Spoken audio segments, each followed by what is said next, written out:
നമ്മൾ പരിശോധിക്കുന്നത് ഈ സുഭദ്ര വധക്കേസിൽ കോടതി വളപ്പിൽ ഉണ്ടായ ചില നാടകീയ രംഗങ്ങളാണ്. മാധ്യമങ്ങൾക്ക് മുന്നിൽ പൊട്ടിക്കരയുകയാണ് കേസിലെ പ്രതി ഷർമിള. തെറ്റ് ചെയ്തിട്ടില്ല എന്നാണ് ഷർമിള മാധ്യമങ്ങളോട് പറഞ്ഞത്.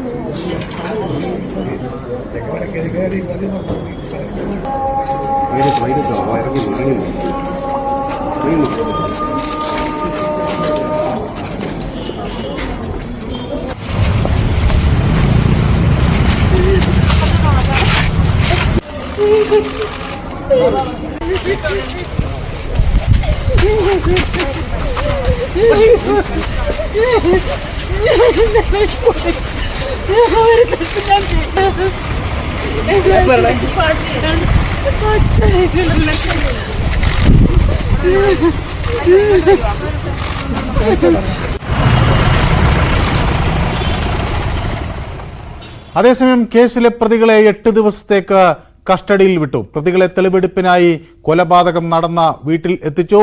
ശരണ്യ സ്നേഹജൻ കൂടുതൽ വിവരങ്ങൾ നൽകും. ശരണ്യ, ഈ പ്രതി പൊട്ടിക്കരയുകയാണ്. ഇത് അഭിനയമാണോ എന്ന് സംശയിക്കേണ്ടിയിരിക്കുന്നു. അതോ അവർ കുറ്റസമ്മതം നടത്തി കരയുകയാണോ? എന്താണ് ആ കരച്ചിലിൽ അവർ പറയാൻ ഉദ്ദേശിക്കുന്നത്? കുറ്റം ചെയ്തിട്ടില്ലെന്നാണോ? മനു, നമ്മളെ ആകെ ഞെട്ടിച്ച കലവൂർ വയോധികയുടെ കൊലപാതകം, സുഭദ്ര എന്ന 73-കാരിയെ ക്രൂരമായി കൊലപ്പെടുത്തിയ കേസിലെ മുഖ്യ പ്രതികളെയാണ് ഇപ്പോൾ കോർത്തശ്ശേരിയിലെ വീട്ടിലെത്തി പോലീസ് തെളിവെടുപ്പ് നടത്തുന്നത്. അതിനു മുമ്പ് നമ്മൾ കണ്ടത് കസ്റ്റഡിയിൽ വാങ്ങുന്നതിനായി അന്വേഷണ ഉദ്യോഗസ്ഥർ Alappuzha judicial first class magistrate കോടതി 2 ഇവർക്കായി കസ്റ്റഡി അപേക്ഷ നൽകിയിരുന്നു. ഇത് പരിഗണിച്ച കോടതി 8 ദിവസത്തേക്ക് പ്രതികളെ കസ്റ്റഡിയിൽ വിട്ടു നൽകുകയും ചെയ്തു. തുടർന്നാണ് ഇപ്പോൾ അവിടെ നിന്ന് ഇറക്കി ജീപ്പിലേക്ക് കയറ്റുന്ന വഴിയിലാണ് അത്തരത്തിൽ ഷർമിളയുടെ ഭാഗത്തു നിന്ന് ഒരു പ്രതികരണം ഉണ്ടായത്. അവർ കരഞ്ഞുകൊണ്ട് താൻ അത്തരത്തിലൊരു കുറ്റം ചെയ്തിട്ടില്ല എന്നാണ് വിശദീകരിക്കുന്നത്. പക്ഷെ അങ്ങനെയല്ല, അന്വേഷണ സംഘം വളരെ കൃത്യമായി 2 പേർക്കും ഒരുപോലെ കൊലപാതകത്തിൽ പങ്കുണ്ട് എന്നുള്ളത് വ്യക്തമായിരുന്നു. പ്രത്യേകിച്ച് ഇപ്പോൾ ഇവരെ തെളിവെടുപ്പിനായി ഈ വീട്ടിലേക്ക് എത്തിച്ചല്ലോ, അവിടെ ഈ സ്ഥലം, ഇവർ കുഴിച്ചിട്ട സ്ഥലവും മറ്റൊക്കെ കാണിച്ചു കൊടുത്തോ? എന്താണ് അത് സംബന്ധിച്ചുള്ള വിവരങ്ങൾ? അവരെ എങ്ങനെയാണ് ഇത് ചെയ്തത് എന്നൊക്കെ പോലീസിന് വിശദീകരിച്ചു കൊടുക്കേണ്ട ഒരു സാഹചര്യമാണല്ലോ തെളിവെടുപ്പിന്റെ ഘട്ടത്തിൽ ഉണ്ടാകുക. അപ്പോൾ ആ കൊലപാതകം നടന്ന വീട്ടിൽ അവരിതൊക്കെ കാണിച്ചു കൊടുക്കുന്നുണ്ടോ? എന്താണ് അവിടെ നിന്നൊക്കെ ലഭിക്കുന്ന വിവരങ്ങൾ?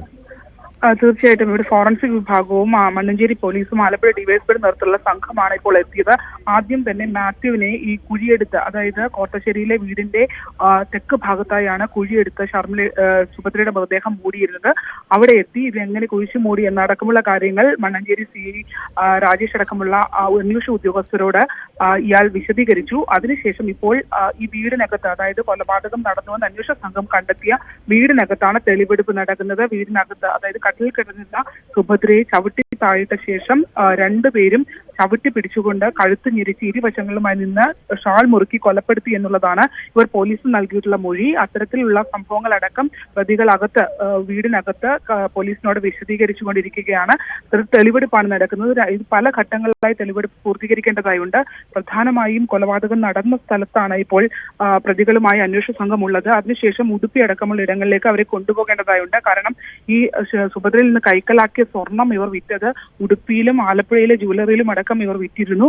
പല സമയങ്ങളിലായി അന്വേഷണ സംഘത്തിന്റെ പിടിയിലാകുന്നവരെ ഷർമിളയുടെ പ്രദേശമായ കർണാടക ഉടുപ്പിയിലേക്ക് ഇവർ യാത്ര ചെയ്യുകയും ചെയ്തിട്ടുണ്ട്. അതുകൊണ്ട് തന്നെ ഇന്ന് ഇവിടുത്തെ തെളിവെടുപ്പ് പൂർത്തിയാക്കിയ ശേഷം ഉടുപ്പിയിലേക്ക് കൊണ്ടുപോകാനാണ് അന്വേഷണ സംഘത്തിന്റെ തീരുമാനം. വ്യക്തമാണ്.